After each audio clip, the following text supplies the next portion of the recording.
Your old man was in the religion racket, right? My dad was, yeah. Yeah? Like when you were a kid, that was the thing? He was, what did he do?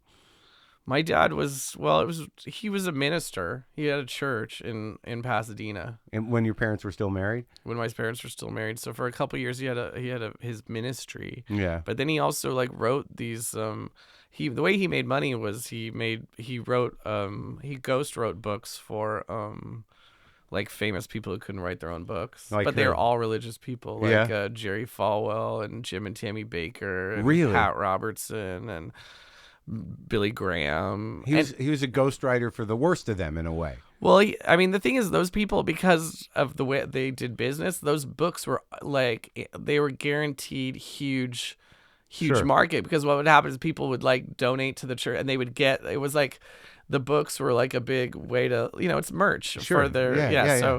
So like my dad made good money doing those things. But yeah, the thing was, my dad was from that world, and he was a closeted gay guy, but he also had this kind of liberal, I don't know, because of that, there was a liberal impulse to him, but he Right. also completely could get his head around the Doing the job of... the theologic aspects of some of their stuff. That's why he could write it, Because you saying he could believe it, or he knew it was a... Well, I mean, it's like, I think there was time, I like, as far as like abortion, I mean, he wrote Jerry Falwell's like anti-abortion screed. If I Should Die Before I Wake was the name of the book. Wow. Lock the gate!